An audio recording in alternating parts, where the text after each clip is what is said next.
have the spirit of discipline and tolerance, cultivating character in the institution. The Ministry of Parliamentary Affairs provides necessary training and encouragement to the state in introducing this scheme. And this scheme enhances the probability of young mind in politics. Thank you. All the parliamentarians, respected speaker is coming.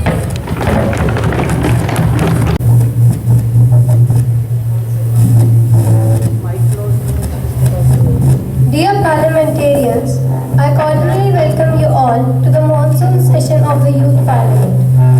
I consider this session as a fruitful one as we all are here to discuss on serious deliberation regarding the nation. Please come.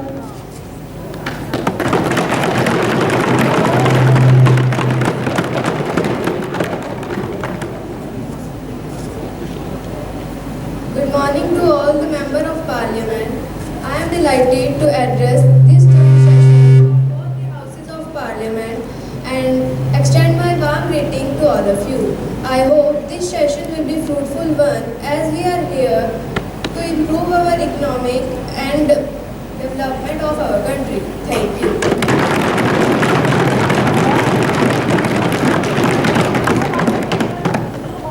Firstly, we will have a 2-minute silence due to the sudden demise of Iranian President Ebrahim Raisi. Honorable Speaker and all the parliamentarians on his legacy, we should reflect into his contributions as a president of Iran and the people of the world. He was a great personality. He was one of the charismatic leaders I have ever met. My heartfelt condolences to all the people of Iran and to the bereaved family of the Mr. Raisi. Thank you, everyone. Parliamentarians, I am very sad to say that not I am only, even we all are very sad to say that the President of Iran Republic, Ebrahim Raisi, is no more in between us, who died in plane crash last month. His contribution to strengthening India and his contribution to the world politics will always be remembered. At the last, I want to say that his soul may rest in peace. Thank you. We will have a 2 minutes of silence.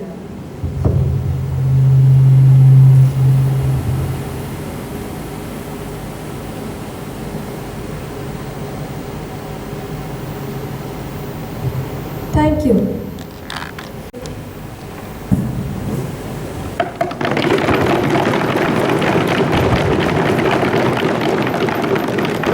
Who is the Deputy Speaker of the German Parliament, Mr. Sahil?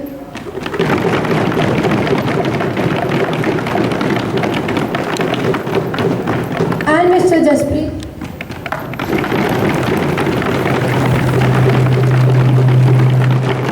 Who are the Home Minister and Speaker of the Russian Parliament? The delegation arrived on July 29, 2024 on Sunday, and we wish they have a fruitful stay in our country. Today's first business is the oath and affirmation ceremony. Honorable Prime Minister, please introduce the new ministry. And all the parliamentarians, I am pleased to introduce our 3 new ministries. First is the Ministry of Finance, Ms. Manya will take charge of the Third is the Ministry of Social Justice, Ms. Urban will handle this. Secretary General, please start the oath and affirmation ceremony. Honorable Speaker,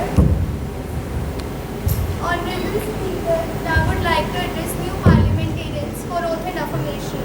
Now Ms. Pranjal will take oath for affirmation. Ms. Pranjal, please come.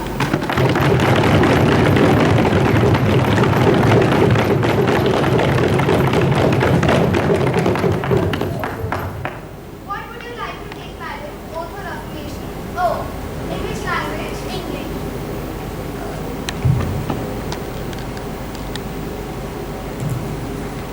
I, Pranjal, Ministry of Foreign Affairs of India, is by law established, and that I will faithfully discharge the duty upon which I am about to enter.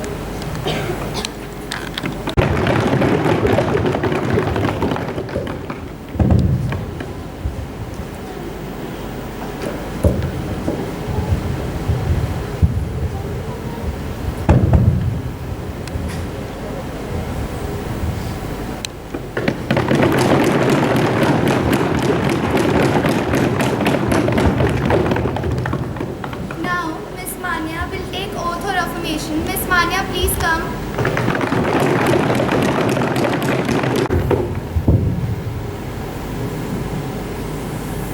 What would you like to take, madam? Oath or affirmation? Oath. In which language?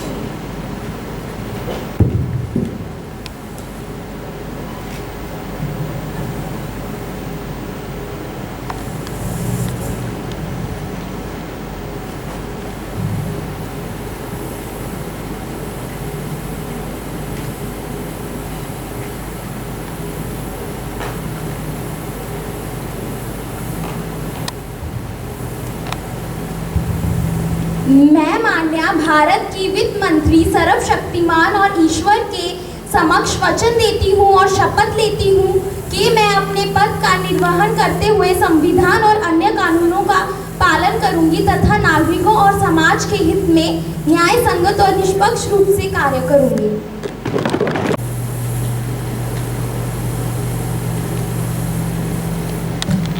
Arpan will take oath or affirmation. Miss Arpan, please come.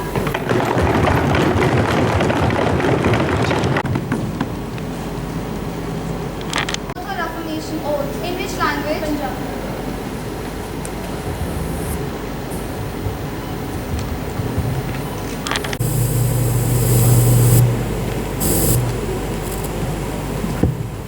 मैं अर्पणजीत social justice minister जो राज सभा ਦੀ member ਨਾਮਜ਼ਦ ਕੀਤੀ ਗਈ ਹਾਂ ਈਸ਼ਵਰ ਦੀ ਸਹੁੰ ਚੁੱਕਦੀ ਹਾਂ ਕਿ ਮੈਂ ਕਾਨੂੰਨ ਦੁਆਰਾ ਸਥਾਪਿਤ ਭਾਰਤ ਦੇ ਸੰਵਿਧਾਨ ਦੇ ਪ੍ਰਤੀ ਸੱਚੀ ਸ਼ਰਧਾ ਅਤੇ ਨਿਸ਼ਠਾ ਰੱਖਾਂਗੀ ਕਿ ਮੈਂ ਭਾਰਤ ਦੀ ਪ੍ਰਭੁਤਾ ਅਤੇ ਅਖੰਡਤਾ ਨੂੰ ਬਰਕਰਾਰ ਰੱਖਾਂਗੀ ਅਤੇ ਜੋ ਕਰਤੱਵ ਮੈਂ ਸੰਭਾਲਣ ਵਾਲੀ ਹਾਂ ਉਸ ਨੂੰ ਵਫਾਦਾਰੀ ਨਾਲ ਨਿਭਾਵਾਂਗੀ।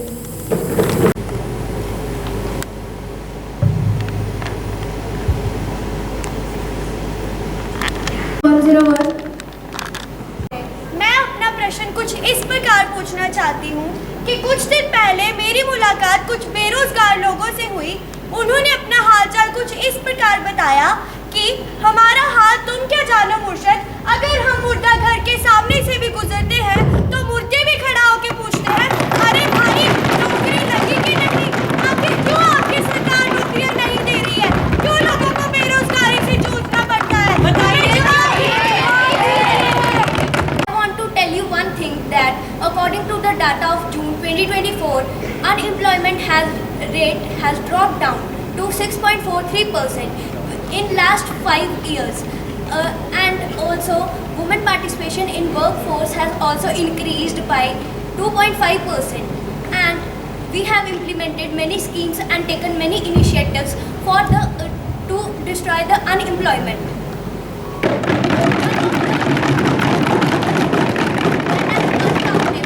One of the scheme is Pradhan Mantri Kaushal Vikas Yojana. Under this scheme, we have created 1.5 crore jobs for the deserving candidates. है गवर्नमेंट स्कूल्स में गवर्नमेंट टीचर्स के लिए वैकेंट सीट्स हैं उसके लिए भी इनिशिएटिव लिए जा रहे हैं और ये एक ब्यूरोक्रेटिक हर्डल है, इसको टाइम कंज्यूम होता है इसके लिए। और जो टीचर्स की सीट है उसके लिए डिजर्विंग कैंडिडेट्स हमें नहीं मिल पा रहे हैं। माननीय अध्यक्ष महोदय, मेरा प्रश्न माननीय वित्त मंत्री से है कि ध्यान से सुनिएगा। उफ यह महंगाई जान पर है सबके बनाई, उफ यह महंगाई जान पर है सबके बनाई, इसमें कोई रोता तो कोई ये भी लगता तो कोई ये भूखा सोता। आखिर कब तक महोदय, कब तक आखिर कब तक I would like to answer the question of opposition party.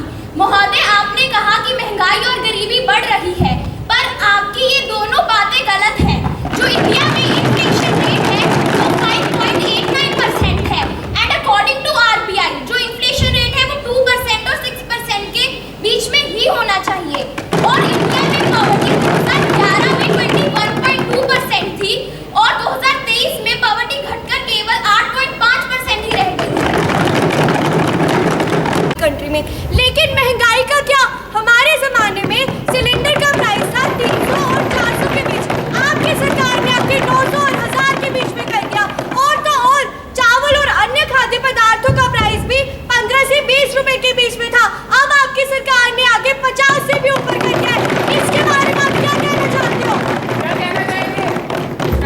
Price का।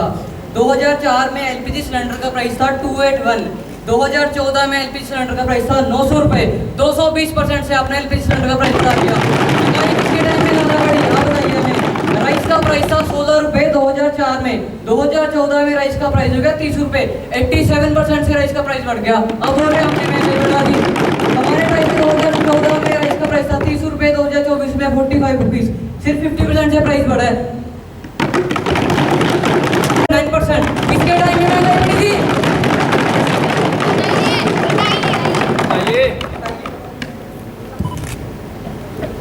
No more questions. Question number 1. Question from the Agriculture Minister.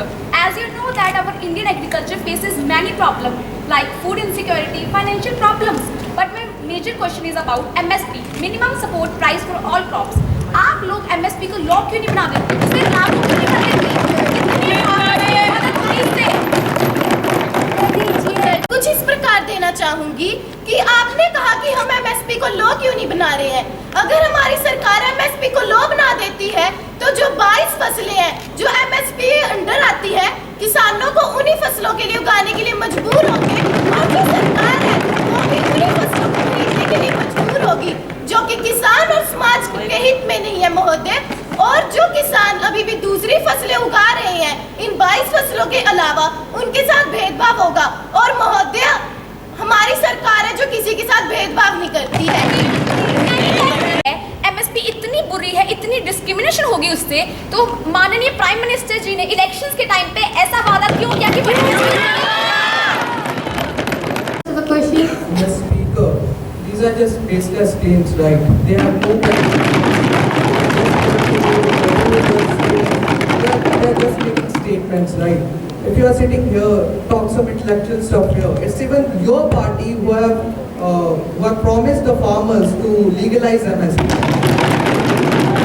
इसलिए मेरे पास प्रूफ है। ये देखिए, ये रिपोर्ट बताती है कि आपने इलेक्शन के टाइम पे आपने वादा किया था कि आप MSP को लागू करेंगे। These types of papers are not credible, not plausible. They are just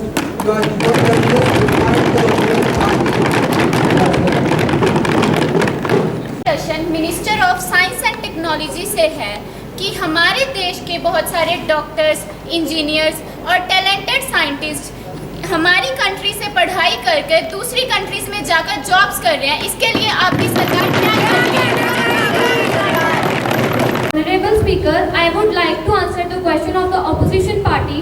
महोदय, जैसे कि आपने कहा कि हमारे इंडिया के डॉक्टर्स और इंजीनियर्स बाहर जाकर जॉब कर रहे हैं, पर ऐसा बिल्कुल नहीं है। हमारी सरकार ने ऐसी बहुत सारी स्कीम्स उठाई हैं जिसके रहते इंडिया के डॉक्टर्स और इंजीनियर्स इंडिया में ही अपनी जॉब कंटिन्यू कर सकते हैं। जैसे हमने डॉक्टरी पेंशन स्कीम चलाई है, जो डॉक्टर को बहुत अच्छी सैलरी देती है, साथ में वर्किंग कंडीशन प्रोवाइड करती है rural as well as in urban areas. इसके साथ साथ जो कि बहुत अच्छा इंफ्रास्ट्रक्चर को डेवलप करता है। बहुत सारे हॉस्पिटल्स खोले हैं हमने, क्लिनिक्स खोले हैं, जिसके कारण डॉक्टर्स के लिए जॉब अपॉर्चुनिटीज बढ़ रही हैं। मेरा प्रश्न एजुकेशन मिनिस्टर जी से है कि जैसे कि आप सबको पता ही है इनकी सरकार कितना अच्छा काम कर रही है, अच्छा काम कर रही है कि हमारे देश के यूथ को अनपढ़ बनाने पर 2019 में लीक हुए 9 पेपर, ध्यान से सुनिएगा, और 2021 में लीक हुए 17 पेपर। अच्छा काम है आपका। और बताइए, इतना अच्छा काम किया है आपने। 2023 में लीक हुए 16 पेपर। ये बताइए, इतना अच्छा काम करके आप हमारे देश के यूथ का करियर बर्बाद करना चाहते हैं। जी, मैं इनके प्रश्न का उत्तर कुछ इस प्रकार देना चाहूँगा कि आपने बोला इतने सारे पेपर लीक होते हैं, हर साल नहीं होते, और इसके लिए हमें दुख है जो इस साल भी नीट का पेपर लीक हुआ है। और इसके लिए और स्ट्रिक्ट रूल्स बनाए जा रहे हैं, और जब पेपर होते हैं बच्चों के तो हम जैम्पर एक्टिवेट कर देते हैं, और तो और CCTV कैमरास लगाए हुए हैं जिसका डायरेक्ट कनेक्शन NTA के पास है। क्या आपने CCTV कैमरास लगाए हैं? जो पेपर लीक करेंगे CCTV कैमरा आपका रोकेगा नहीं उसे जाके, जिसने लीक करना है वो करेगा। आपने CBI बिठाई है, तो पहले 2019 में लीक हुए, 2020 में हुए, 21 में हुए और 23 में भी हुए, और अब नीट भी हो गया। आपकी CBI क्या कर रही है अगर पेपर लीक नहीं हो रहे तो? क्या कर रही है? सबसे पहले आपने ध्यान से सुना, मैंने कहा जहाँ पे पेपर होते हैं वहाँ पे सीसीटीवी कैमरास लगाए हुए हैं, ना कि जो पेपर लीक करते हैं। और आपने बोला पेपर लीक करते हैं उनके ऊपर स्ट्रिक्ट रूल्स लगाए जा रहे हैं, क्राइम करते हैं तो उनको पनिशमेंट दी जा रही है, और तो और स्टेप्स उठाए जा रहे हैं, स्कीम्स लॉन्च की जा रही हैं। रिपीट क्यों हो रहा है?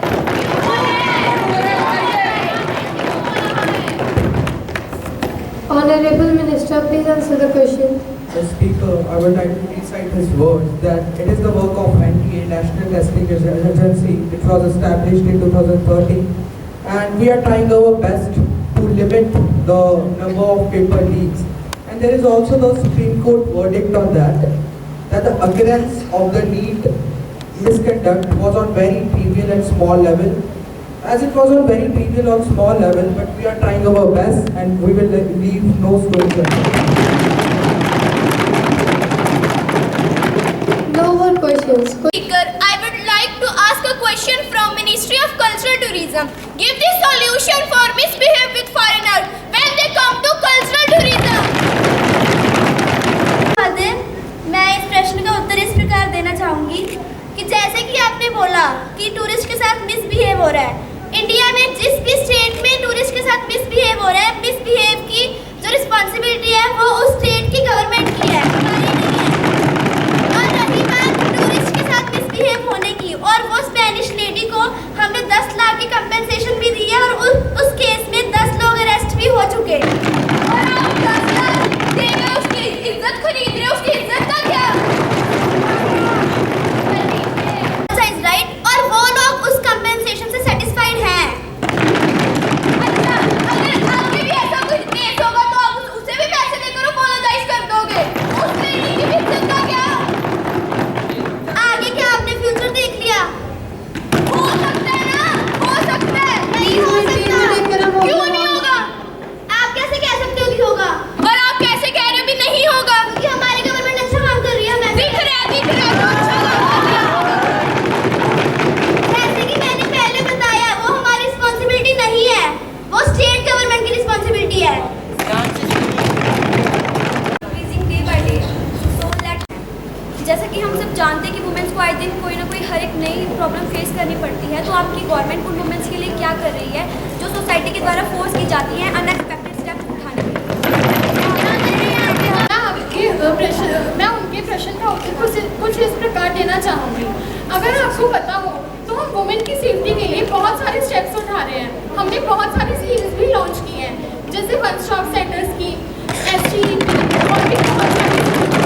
वो स्कीम सिर्फ उन वुमेन्स के लिए है जो अपने हक के लिए आगे आती है, जो वुमेन्स डर के मारे घर बैठे हैं या अपनी सोसाइटी के द्वारा दबाव में रहती है, उन वुमेन्स के लिए We have taken many initiatives, we have launched many schemes for the women empowerment, right? And that's the thing, our government is totally committed to that, right? I would like to recite my words that we are trying our best and we will leave no stones unturned. मेरा प्रश्न foreign affairs minister से है कि भारत का पाकिस्तान और चीन जैसे पड़ोसी देशों के साथ बॉर्डर को लेकर लंबे समय से विवाद चल रहा है। आप बताइए इसके समाधान के लिए आपने क्या प्रयास किया? I would like to answer the question in this way. If you know, we have already signed lots of border treaties to maintain peace, such as Tranquil Agreement in 1993, Indo-China Border Peace, and Simla Agreement in 1997, and Lahore Declaration in 1999 for maintaining peace and to solve disputes. इसके बावजूद भी 15 जून 2020 को India और China का clash हुआ। China ने लद्दाख के normal valley का 4057 किलोमीटर का एरिया अपनी LAC line of actual control के अंडर ले लिया। आपने इसके लिए क्या मेजर्स लिए? Territory in Ladakh's Galwan Valley, which India and China can both stake the claims regarding land, and a meeting between the commanders of Indians and Chinese. No more questions. Question number 109. माननीय अध्यक्ष महोदय, मेरा प्रश्न minister of sports से है कि जब कोई भी एक्टर एक्ट्रेस अपने आलिशान घर से बाहर निकलता है तो पता नहीं कितने ही बॉडीगार्ड्स उन्हें घेर कर चलते हैं और वहीं दूसरी तरफ हमारे देश के स्पोर्ट्स प्लेयर्स जो हमारे देश के लिए गोल्ड, ट्रॉफी और बहुत सारा सम्मान। बिना भेदभाव क्यों? स्पीकर, मैं उनके सवाल का जवाब कुछ इस प्रकार देना चाहता हूँ कि आपने जैसे बोला कि हम सिर्फ सेलिब्रिटीज़ को सिक्योरिटी प्रोवाइड करते हैं, तो जो सेलिब्रिटीज़ होते हैं उनकी ज़्यादातर जो सिक्योरिटी होती है वो पर्सनल होती है, और जो सिक्योरिटी उनको गवर्नमेंट से मिली होती है उनको हेल्प की वजह से मिली होती है। और रही बात स्पोर्ट्स के जो चैंपियंस होते हैं उनकी, तो उनको भी सिक्योरिटी मिलती है जब वो कहीं पे खेलने जाते हैं, उनको हम होटल में भी सिक्योरिटी मिलती है। ना हम सिर्फ सेलिब्रिटीज़ को स्पोर्ट्स पर्सन को सिक्योरिटी नहीं देते, हम आम आदमी को भी सिक्योरिटी देते हैं अगर उसको कोई थ्रेट मिला हो तो।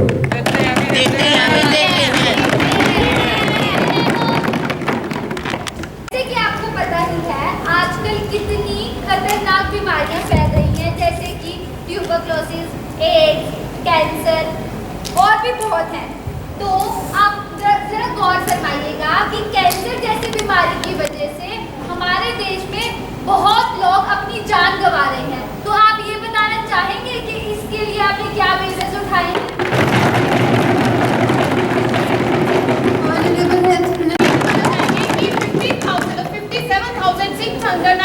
सीट्स MBBS की 10 साल में बढ़ा दी गई हैं। सिर्फ 10 साल में इतनी सीट्स बढ़ा दी गई हैं। अगर कोई भी पेशेंट, पेशेंट कोई भी हमारे एम टेस्ट नॉमिनल प्राइसेस पर इलाज करवाया जाता है, इसका इलाज 20 लाख के बीच में होता है। सीट भी बताइए, इतनी बढ़ाइए, डॉक्टर बनना है वो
I propose a bill on the Universal Access to Quality Education Act.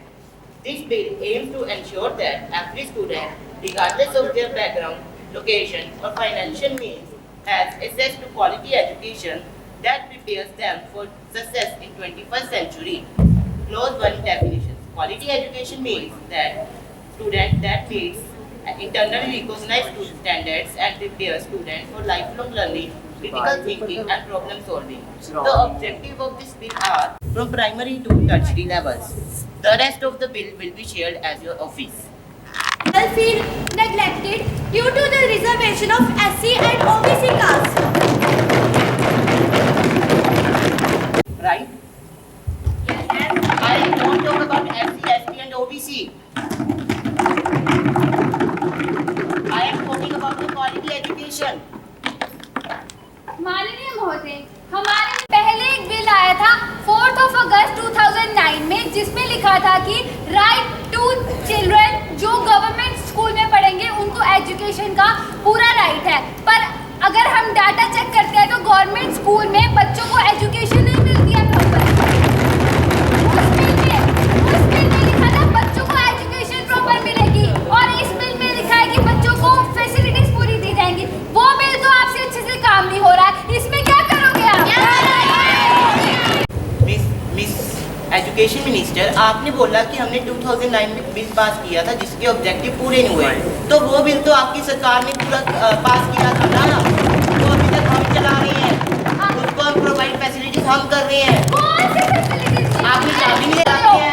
आपको बताओ, हिमाचल प्रदेश के स्कूल में बच्चों के गवर्नमेंट स्कूल में कोई फैसिलिटीज नहीं है। एक ही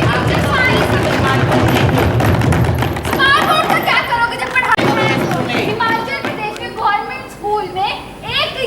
subjects पढ़ा रहा है। तो फिर ये इनिशिएटिव ले रही है, स्कीम इंट्रोड्यूस कर रही है। आपकी स्कीम कुछ काम नहीं करती है, पेपर में लिखने से स्कीम इम्प्लीमेंट नहीं होगी। Yes, right. So in the concurrent list, what happens is it is also the authority of the state to make laws on that. So the affairs of Himachal Pradesh can be seen by their government, and their government is of Congress, right? So okay, let's not take the example of country. आप ये बताइए उनको facilities नहीं मिल रही है। अगर आपने जाके देखा होगा गवर्नमेंट स्कूल में इतने स्टूडेंट्स नहीं है जितने प्राइवेट स्कूल में होते हैं। प्राइवेट स्कूल में बच्चे तो जाते हैं पर उनकी फीस इतनी ज्यादा होती है। गवर्नमेंट स्कूल में फीस इतनी नहीं होती है पर बच्चों को फैसिलिटीज नहीं मिलती है। आप करेंगे क्या? I would like to cite that from the previous decades, from the previous year, there are a lot of many new initiatives, there are a lot of many schemes that are being introduced in the parliament, right, from our tenure of the government. And we have done a lot of initiatives, lot of schemes, and we are consistently working on that.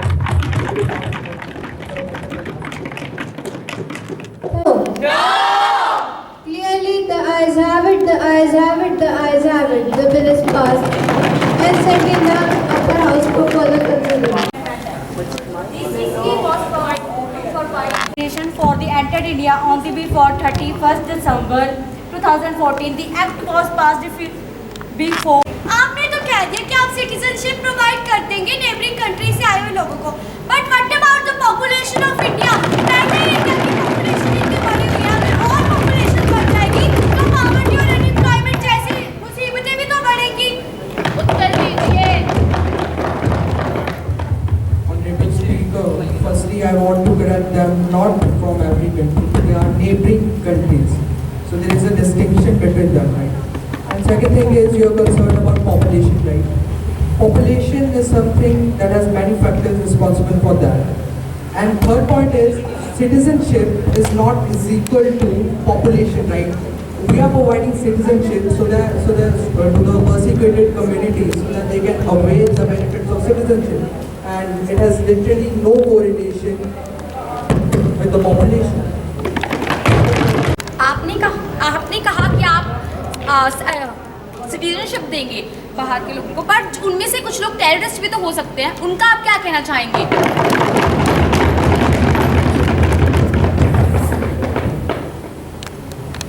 आपने तो बोल दिया कि उनमें से कुछ terrorist हो सकते हैं। क्या आपने स्कैनिंग चेकिंग के बारे में सुना है कभी? सुना है?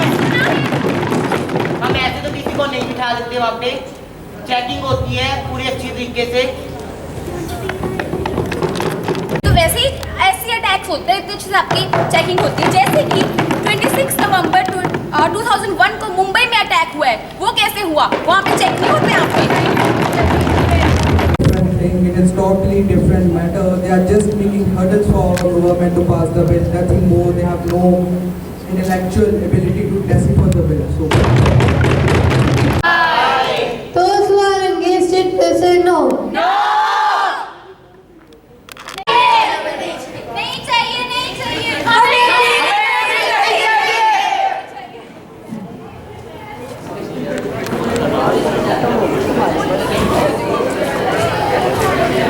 Honorable opposition leader, kindly control your parliamentarian.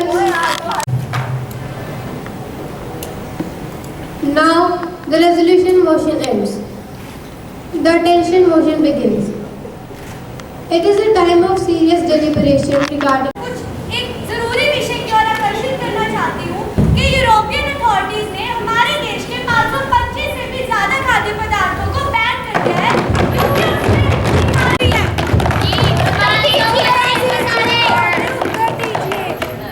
हमें दुख है कि बाकी देशों में हमारे मसाले बैन हो चुके हैं, पर आम जनता की सुरक्षा के लिए हमने 34 लैब टेस्ट करवाए थे जिनमें से 28 आ चुके हैं और वो नॉर्मल है, यानी उनमें भी कोई भी ट्रेस नहीं मिला किसी साइड का।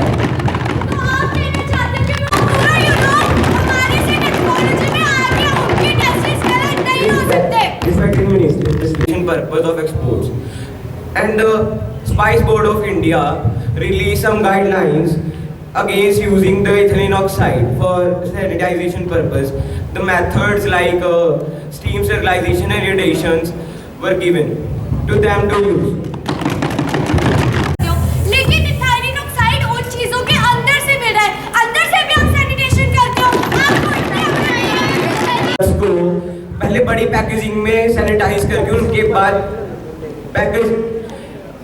पैकेज में डाल करके एक्सपोर्ट करती हैं। 80 मिलीग्राम पर केजी जो अगर पैकेजिंग के कारण उसमें मसाले या किसी चीज में आ भी जाती है तो किसी केस के अंडर नहीं आएगा, यानी ये कोई गलत बात नहीं है। चलो मान लिया आप बहुत अच्छा काम कर रहे हो, लेकिन चाइना ने MDH के 4 से भी ज्यादा मसालों बैन कर दिए। आप ऐसी कंपनीज को बैन क्यों नहीं कर देते हो? इसकी हैं उन पे हम स्ट्रिक्ट एक्शन लेंगे। अगर किसी ने उन्हें फॉलो ना किया तो उसी वक्त उनका फूड लाइसेंस दिया था इथिलीन ऑक्साइड को यूज करने के लिए।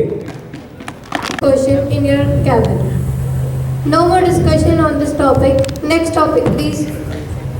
माननीय अध्यक्ष महोदय, आप सब इतने सारे वाइल्ड लाइफ क्राइम केसेस होते हैं, उनके लिए आपकी सरकार क्या कर रही है?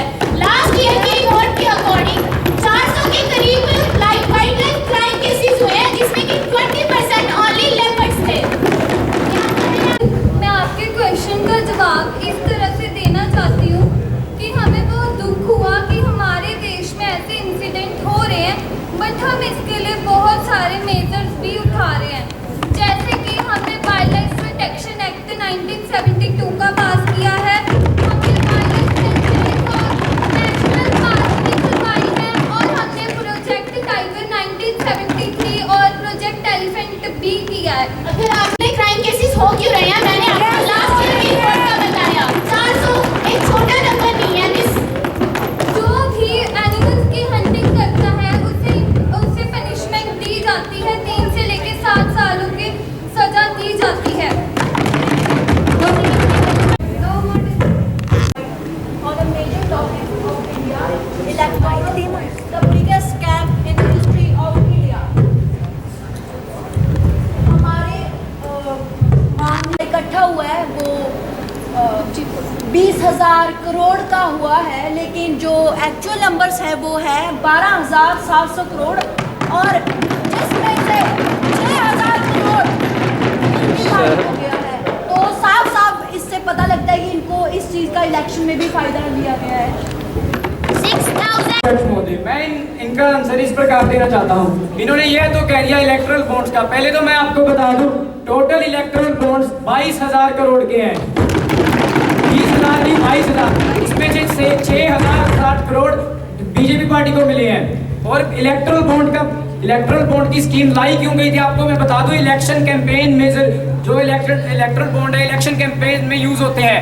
वो इलेक्शन कैंपेन में कोई भी कांग्रेस हर एक पार्टी को मिलते हैं, आपको भी मिले हैं वो।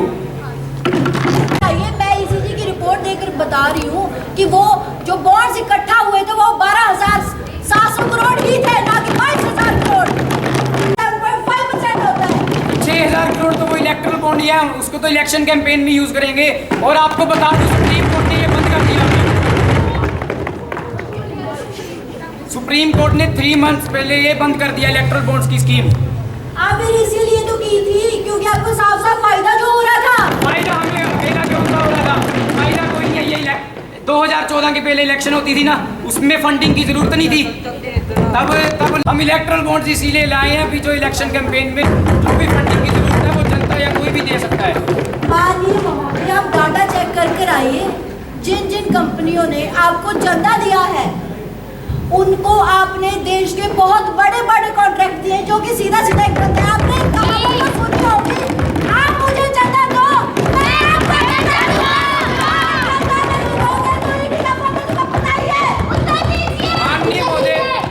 माननीय मोदी, आप कैसे कह सकते हो हमें किन किन पार्टियों ने चंदा दिया है? जो ये चंदा इलेक्ट्रल बॉन्ड है ये किसी को भी इसकी जो आइडेंटिटी है किसी के पास नहीं होती। ये एक सीक्रेट प्राइवेट आइडेंटिटी है। इलेक्ट्रल बॉन्ड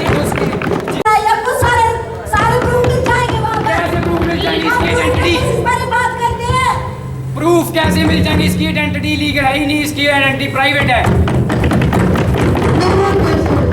नेक्स्ट रही है जिससे हमारा इकोसिस्टम है वो बिगड़ चुका है। इसके बारे में आप क्या कहना चाहेंगे? Honorable Environment Minister, please answer the question.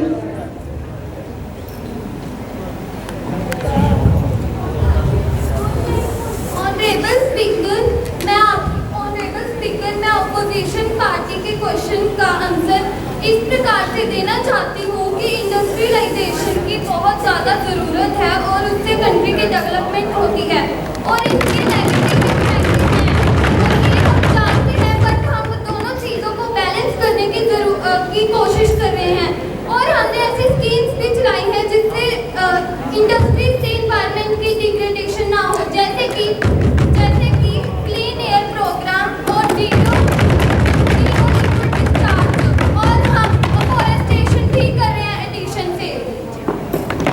ने कितने एरिया में अफॉरेस्टेशन की है?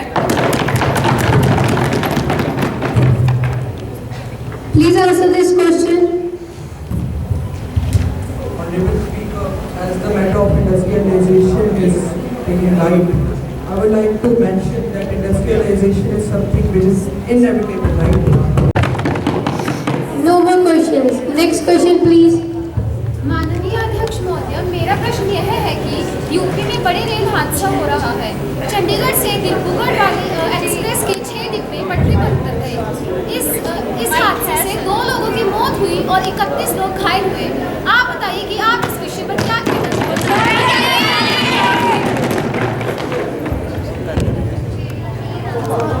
Honorable Minister, please answer the question.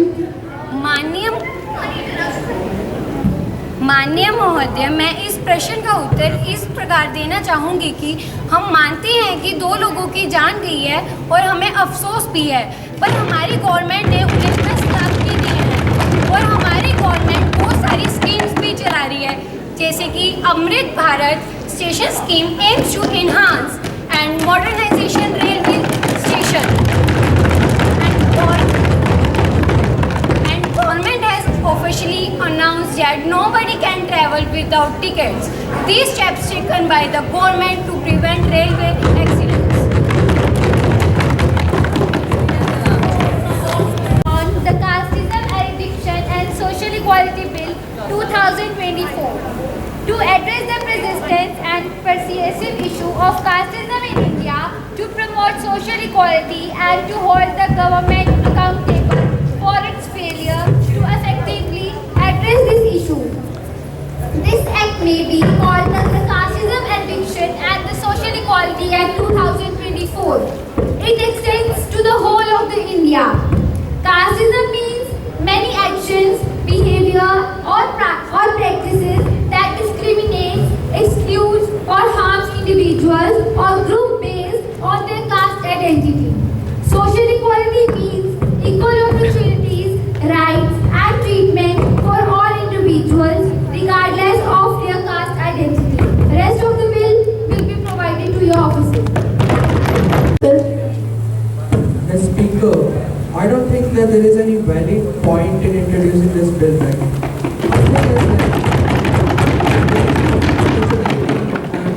Right to equality are our fundamental rights which are present in our constitution, right? So these are the things which are already implemented. It will make more burden on the government and all of that things, right? So these are already mentioned in our constitution. There is no need to recite these things again.